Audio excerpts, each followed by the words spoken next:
പൂർണ്ണമായും ഒരു യുദ്ധമെന്ന് പറയാൻ പറ്റില്ല എങ്കിലും രണ്ട് ആണവ ശക്തികൾ തമ്മിലുണ്ടായ ഒരു ഹ്രസ്വ കാലയളവിലേക്ക് മാത്രം നീണ്ടുനിന്ന ഒരു യുദ്ധം തന്നെയാണ് ഇന്ത്യക്കും പാകിസ്ഥാനും ഇടയിൽ നടന്നത്. പ്രധാനമായും ഇവിടെ ഒരു പങ്ക് വഹിച്ചത് ഇരു രാജ്യങ്ങളുടെയും എയർഫോഴ്സുകളാണ്, ഒപ്പം കരസേനകളുമാണ്. ഇവിടെ നമ്മൾ ശ്രദ്ധിക്കേണ്ട ഒരു കാര്യം, ഈ ഒരു യുദ്ധത്തെ നമ്മൾ ഇന്ത്യ പാകിസ്ഥാൻ യുദ്ധമായി മാത്രം കാണേണ്ട ഒന്നല്ല. ഇവിടെ പരാജയം സംഭവിച്ചത് പാകിസ്ഥാന് മാത്രമല്ല. നമ്മൾ ആദ്യം മനസ്സിലാക്കേണ്ട ഒരു കാര്യവും അതുതന്നെയാണ്. ഇതിന്റെ പുറകിൽ രണ്ട് വലിയ ശക്തികൾ കൂടിയുണ്ട്. ഒന്ന് ചൈന, മറ്റൊന്ന് തുർക്കി. ഈ രണ്ട് രാജ്യങ്ങൾക്കും കൂടി ഏറ്റ പരാജയമാണ് ഇപ്പോൾ ഇന്ത്യ പാകിസ്ഥാൻ യുദ്ധത്തിന്റെ അവസാനം നമ്മൾ നോക്കുമ്പോൾ കാണാൻ കഴിയുന്നത്. പാകിസ്ഥാൻ എന്ന് പറയുന്നത് ഒരു ആണവ ശക്തി മാത്രമാണ്. പാകിസ്ഥാന്റെ കയ്യിൽ എങ്ങനെയോ ആണവായുധം കിട്ടി.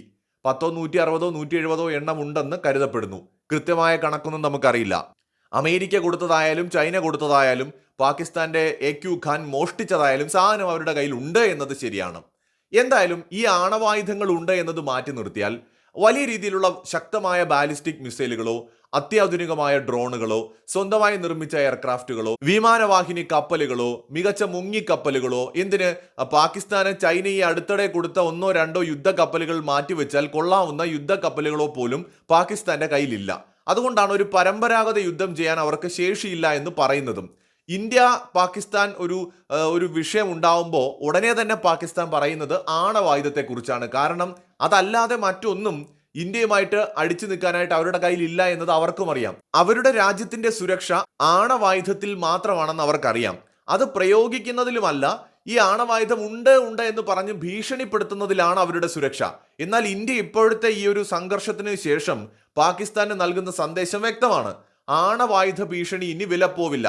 കയ്യിൽ ആണവായുധം ഉണ്ടെങ്കിൽ വച്ചുകൊണ്ടിരുന്നാൽ മതി, ഞങ്ങളുടെ കയ്യിലും ഉണ്ട്. ഇനി അതുണ്ടെന്ന് പറഞ്ഞ് ഇന്ത്യയെ ഭീഷണിപ്പെടുത്താമെന്ന് വിചാരിക്കേണ്ട. അത്തരം ഭീഷണികൾ ഇന്ത്യ ഇനി വകവയ്ക്കില്ല. അടിക്കേണ്ട രീതിയിൽ ഇതുപോലെ അടിക്കുമെന്നൊരു സന്ദേശം പാകിസ്ഥാന് കൊടുക്കുന്നുണ്ട്. ശ്രദ്ധിച്ചാൽ മനസ്സിലാവും, ഈ ഇന്ത്യയുടെ തിരിച്ചടി ഉണ്ടാവുന്നതിന് മുമ്പ് പാകിസ്ഥാന്റെ ഡിഫൻസ് മിനിസ്റ്റർ ഉൾപ്പെടെ സകല ആളുകളും ഈ നാഴികയ്ക്ക് 40 വട്ടം പറഞ്ഞുകൊണ്ടിരുന്ന കാര്യമാണ്, ഞങ്ങൾ ആണവായുധ ശേഷിയുള്ള രാജ്യമാണ്, ഞങ്ങൾ അത് പ്രയോഗിക്കാൻ മടിക്കില്ല എന്ന്. എന്നാൽ ഇപ്പോൾ അവരുടെ ആണവായുധ ഫെസിലിറ്റിയിൽ വരെ പ്രശ്നങ്ങൾ ഉണ്ടായിരിക്കുന്ന സാഹചര്യത്തിൽ അവരുടെ നേതാക്കൾ ബോധപൂർവം പറയാതിരിക്കാൻ ശ്രമിക്കുന്നതും ആണവായുധമുണ്ടെന്ന കാര്യമാണ്. ശ്രദ്ധിച്ചാൽ മതി അവരുടെ സ്റ്റേറ്റ്മെന്റുകളിൽ. അപ്പോൾ ഇവിടെ പാകിസ്ഥാൻ ഇങ്ങനെ വലിയൊരു തിരിച്ചടി ഉണ്ടാകുമ്പോൾ അതിന്റെ മറവിൽ മിണ്ടാതെ ഒളിച്ചിരിക്കുന്ന രണ്ടുപേരാണ് ഈ തുർക്കിയും ചൈനയും എന്ന് പറയുന്നത്. ഇന്ത്യ പാകിസ്ഥാൻ സംഘർഷ സാധ്യത ഉടലെടുക്കുമ്പോൾ പാകിസ്ഥാൻ ആദ്യം സഹായം ചോദിക്കാൻ സാധ്യതയുള്ള രാജ്യം ചൈനയാണ്. രണ്ടാമത് തുർക്കിയാണ്. കാരണം അമേരിക്കയുമായിട്ട് പാക് ഭരണകൂടത്തിന് ഇന്ന് നല്ലൊരു ബന്ധമില്ല. എന്നാൽ അതേ സമയത്ത് പാക് പട്ടാളവുമായിട്ട് അമേരിക്ക ബന്ധത്തിലാണെങ്കിൽ പോലും ഇന്ത്യയുമായിട്ടുള്ള റിലേഷൻ മോശമാക്കുന്ന തരത്തിലുള്ള ഒരു സഹായവും തൽക്കാലം ട്രംപ് അഡ്മിനിസ്ട്രേഷന്റെ ഭാഗത്തു നിന്നും ഉണ്ടാവില്ല. അപ്പൊ അതുകൊണ്ട് തന്നെ പാകിസ്ഥാനോട് അമേരിക്ക കൈമലർത്തി കാണിച്ചിട്ടുമുണ്ട്. അപ്പൊ എന്ത് ചെയ്തു? ചൈനയുടെയും തുർക്കിയുടെയും സഹായം തേടി. ഇന്ത്യ എന്ന് പറയുന്നത് പെട്ടെന്നൊരു സുപ്രഭാതത്തില് ഒരു സർജിക്കൽ സ്ട്രൈക്ക് പോലെ അങ്ങനെ നടത്തിയ ഒരു ആക്രമണമല്ല ഇത്. ഈ പഹൽഗാമിന് ശേഷം ഈ ആക്രമണം ഉണ്ടാവുന്നതിന് മുമ്പ് കൃത്യമായ തയ്യാറെടുപ്പുകൾ ഇന്ത്യയിൽ ഉണ്ടായിരുന്നു. കൃത്യമായ സ്റ്റേറ്റ്മെന്റുകൾ മോദിയുടെ ഭാഗത്തു നിന്നും ഇന്ത്യയുടെ ഭാഗത്തു നിന്നും ഉണ്ടായിട്ടുണ്ട്. തിരിച്ചടിക്കുമെന്നത് പാകിസ്ഥാൻ അറിയാമായിരുന്നു. ഇന്ത്യ അതിനായിട്ട് തയ്യാറെടുക്കുന്നത് അവർ മാത്രമല്ല, ലോകം മുഴുവനും കാണുന്നുണ്ടായിരുന്നു. അപ്പോൾ അതുകൊണ്ട് തന്നെ ഇന്ത്യയുടെ തിരിച്ചടിയെ പ്രതിരോധിക്കാൻ വേണ്ട തയ്യാറെടുപ്പുകൾ പാകിസ്ഥാനും നടത്തുമെന്നത് സ്വാഭാവികമാണ്. അതുകൊണ്ട് തന്നെയാണ് തുർക്കിയിൽ നിന്ന് വന്ന 2 എയർക്രാഫ്റ്റുകൾ ഇന്ധനം നിറയ്ക്കാനാണ് അവിടെ വന്നത് എന്ന് തുർക്കി പറഞ്ഞാലും ഡ്രോണുകളുമായിട്ടാണ് വന്നത് എന്ന് ഇപ്പം നമുക്ക് സംശയിക്കാവുന്നതാണ്. അതോടൊപ്പം തന്നെ ചൈനയിൽ നിന്ന് വന്ന 1-2 കപ്പലുകൾ, ഈ കപ്പലുകളും നിറച്ച ആയുധവുമായിട്ടായിരിക്കും വന്നിട്ടുണ്ടാവുക.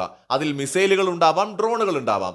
എന്തായാലും ഇവിടെ ചൈനയുടെയും തുർക്കിയുടെയും സഹായം പാകിസ്ഥാൻ സ്വീകരിച്ചു എന്നത് നമ്മുടെ മുമ്പിൽ തെളിവുകൾ അടക്കം സത്യമായിട്ടുണ്ട്. കാരണം നമ്മൾ വെടിവെച്ചിട്ട 400 മുതൽ 600, 700ഓളം ഒക്കെ വരുന്ന ഡ്രോണുകളിൽ ഏറിയതും തുർക്കി നിർമ്മിത ഡ്രോണുകളാണ്. തകർത്തിട്ട മിസൈലുകളിൽ ഏറിയതും പാകിസ്ഥാന് നൽകിയത് ചൈനയാണ്. അത് ഇന്ത്യ കഴിഞ്ഞ ദിവസങ്ങളിൽ വാർത്താ സമ്മേളനത്തിൽ വിത്ത് എവിഡൻസ് ലോകത്തിനെ ബോധ്യപ്പെടുത്തിയ കാര്യങ്ങളാണ്. അപ്പൊ സ്വാഭാവികമായി ഒന്ന് ചിന്തിച്ചു നോക്കാം. ഇന്ത്യ എന്ന് പറയുന്ന രാജ്യം ആക്രമിക്കാൻ വരികയാണ്. പാകിസ്ഥാൻ തയ്യാറെടുപ്പ് നടത്തുമ്പോൾ ചൈനയുമായിട്ട് ഡിസ്കഷൻ നടക്കും.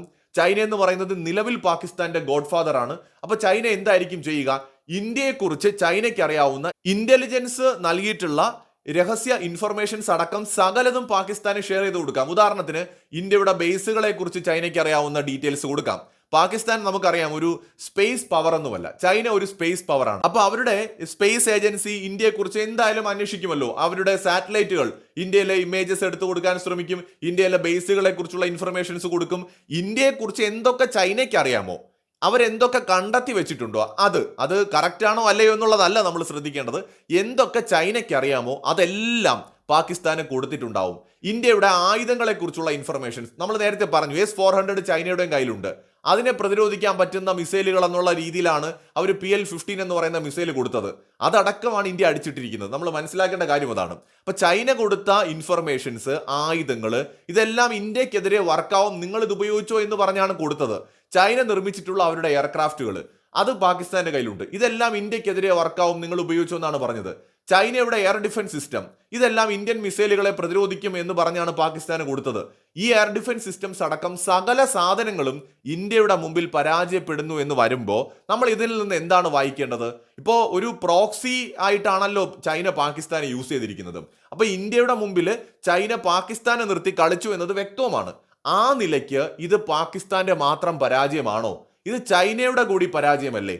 സിറിയയിൽ ഭീകരവാദികൾക്കെതിരായിട്ടും മിലിറ്റന്റ് ഗ്രൂപ്പുകൾക്കെതിരായിട്ടും ഒക്കെ തുർക്കി പല ഡ്രോണുകൾ ഉപയോഗിച്ചു, ഫ്രാൻസിനെതിരെയും ഉപയോഗിച്ചു. അങ്ങനെ തുർക്കി ഡ്രോണുകൾ ഫലപ്രദമാണ് എന്ന് പലരും പറയാൻ തുടങ്ങി. ഇതിനെതിരെ അസർബൈജാൻ അർമേനിയ യുദ്ധത്തിൽ അസർബൈജാൻ തുർക്കി ഡ്രോണുകൾ ഉപയോഗിച്ചു. ഇതിന്റെ വിഷ്വൽസ് ഒക്കെ ഭയങ്കര PR വർക്കിന്റെ പിന്തുണയോടുകൂടി ലോകം മൊത്തം പ്രചരിപ്പിച്ചു. ഇതിലൂടെ തുർക്കി എന്തോ വലിയൊരു ഡ്രോൺ പവറായി മാറിക്കഴിഞ്ഞു എന്നൊരു പ്രതീതി ലോകത്തൊട്ടാകെ ഉണ്ടായി. തുർക്കിയുടെ കയ്യിൽ കൊള്ളാവുന്ന ഡ്രോണുകളൊക്കെ ഉണ്ട്, അതിൽ തർക്കമൊന്നുമില്ല. പക്ഷെ അതൊന്നും ഇന്ത്യയുടെ എയർ ഡിഫൻസ് സിസ്റ്റത്തിന്റെ മുമ്പിൽ ഒന്നുമല്ല എന്ന് തെളിഞ്ഞിരിക്കുകയാണ്. തുർക്കിയുടെ കയ്യിൽ ഉണ്ടായിരുന്ന അത്യാധുനികമെന്ന് പറയുന്ന ഡ്രോണുകൾ പോലും നമ്മുടെ എയർ ഡിഫൻസ് സിസ്റ്റംസ് അടിച്ച് തകർത്തു, ചാരമാക്കി മാറ്റി എന്ന് തന്നെ പറയാം. അപ്പൊ ഇതിൽ നിന്ന് നമ്മൾ എന്താണ് മനസ്സിലാക്കേണ്ടത്? തുർക്കി അവരുടെ ഏറ്റവും മികച്ചത് എന്ന് പറഞ്ഞ ഡ്രോണുകൾ പോലും ഇന്ത്യയുടെ മുമ്പിൽ പരാജയപ്പെട്ടു എന്നുള്ളതാണ് നമ്മൾ കാണേണ്ടത്. അപ്പോൾ ഇന്ത്യൻ എയർ ഡിഫൻസ് സിസ്റ്റംസ് വളരെ പവർഫുള്ളുമാണ്. സോ ഇതോടുകൂടി ഒരു കാര്യം നമുക്ക് നിസ്സംശയം പറയാം, നമ്മൾ ചൈനയുമായിട്ട് നേരിട്ടൊരു യുദ്ധം ചെയ്തിട്ടില്ല. പക്ഷെ ചൈനീസ് ആയുധങ്ങളാണ് പാകിസ്ഥാൻ യൂസ് ചെയ്തത്, എന്നിട്ടാണ് അവർ നമ്മളോട് പരാജയപ്പെട്ടത്. അപ്പൊ ചൈനയ്ക്കും കൂടിയുള്ള ഒരു തിരിച്ചടി ഇത് നൽകുന്നുണ്ട് എന്നുള്ളതാണ്. അതായത് ചൈന പോലും ഭയപ്പെടുന്നു, തുർക്കി ഭയപ്പെടുന്നു. ഇവിടെ ഇന്ത്യയുടെ ഏറ്റവും പ്രധാനപ്പെട്ട മിസൈലുകൾ ഏതെങ്കിലും നമ്മൾ ഉപയോഗിച്ചോ? ഇല്ല. ബ്രഹ്മോസ് ഉപയോഗിച്ചിട്ടുണ്ടെന്ന് പറയപ്പെടുന്നുണ്ട്. പക്ഷെ നമ്മുടെ അഗ്നി സീരീസോ നമ്മുടെ കെ സീരീസോ നമ്മുടെ മറ്റ് പവർഫുൾ ആയിട്ടുള്ള ഒരു വൻ നിര മിസൈലുകൾ നമ്മുടെ കയ്യിലുണ്ട്. ഇതൊന്നും നമ്മൾ ഉപയോഗിച്ചിട്ടില്ല എന്ന് കൂടി കാണണം. ഇത് പാകിസ്ഥാനുള്ള നമ്മുടെ അടിയാണ്. അപ്പൊ ചൈനയ്ക്കായിട്ടുള്ള നമ്മുടെ ആർമി പ്ലാൻ ചെയ്ത് വെച്ചിരിക്കുന്ന സ്ട്രാറ്റജി വേറെയാണ്. കഴിഞ്ഞ ദിവസം ആ ഒരു പത്രസമ്മേളനത്തിൽ എയർഫോഴ്സിന്റെ പ്രതിനിധി പറഞ്ഞതും അതാണ്. പാകിസ്ഥാനെ നമ്മൾ ഇപ്പോ തകർക്കുന്നതിന് ഉപയോഗിച്ച പ്ലാൻ ആയിരിക്കില്ല അടുത്ത തവണ. അതായത് ഇത് മാറിക്കൊണ്ടേയിരിക്കും ഇന്ത്യയുടെ സ്ട്രാറ്റജീസ്. അപ്പൊ ചൈനയെ അടിക്കാൻ മറ്റൊരു പ്ലാൻ ഇന്ത്യ പ്ലാൻ ചെയ്തിട്ടുണ്ടാവും, അല്ലെങ്കിൽ ഇന്ത്യ റെഡിയാക്കി വെച്ചിട്ടുണ്ടാവും. അപ്പോ ഇത് ചൈനയ്ക്ക് നന്നായിട്ട് അറിയാം. അപ്പൊ നമ്മൾ ഈ യുദ്ധത്തെ ചെറുതായി കാണരുത്. ഇത് പാകിസ്ഥാനെ തോൽപ്പിച്ച യുദ്ധം മാത്രമല്ല, ഒപ്പം തുർക്കിയെയും ചൈനയെയും കൂടി നമ്മൾ തോൽപ്പിച്ചു എന്ന് മനസ്സിലാക്കണം. കാരണം അവരുടെ ആയുധങ്ങൾ കൂടിയാണ് പാകിസ്ഥാൻ ഉപയോഗിച്ചത്. അവരുടെ ഏറ്റവും മികച്ച ആയുധങ്ങൾ തന്നെ ആയിരിക്കും പാകിസ്ഥാൻ അവർ കൊടുത്തിട്ടുണ്ടാവുക. കാരണം ഇവരുടെയൊക്കെ വാചകങ്ങൾ കടമെടുക്കുകയാണെങ്കിൽ ഇരട്ടപെറ്റ സഹോദരങ്ങളെ പോലെയാണ്, ഒരമ്മയുടെ മക്കളാണ്, അങ്ങനെ ഭയങ്കര വൈകാരികമായ ബന്ധങ്ങളാണല്ലോ ഇവർ തമ്മിലുള്ളത്. അവർ അങ്ങോട്ടും ഇങ്ങോട്ടും അങ്ങനെ പറയുന്നത്, പാകിസ്ഥാനും ചൈനയും ആണെങ്കിലും പാകിസ്ഥാനും തുർക്കിയും ആണെങ്കിലും. അപ്പൊ ഇവരുടെ ഒക്കെ ഇന്റലിജൻസ് ഇൻഫർമേഷൻസും ആയുധങ്ങളും വച്ച് ഇന്ത്യയോട് കളിക്കാൻ വന്നിട്ടും നമ്മൾ ജയിച്ചു. അപ്പൊ 3 രാജ്യങ്ങളെയാണ് തത്വത്തിൽ പാകിസ്ഥാൻ എന്ന രൂപത്തിൽ നമ്മൾ നേരിട്ടത്. ചൈന, തുർക്കി, പാകിസ്ഥാൻ. ഈ 3 പേരുടെയും പരാജയമല്ലേ തത്വത്തിൽ ഇവിടെ സംഭവിച്ചത്? മറ്റൊരു വീഡിയോയുമായി വീണ്ടും വരാം.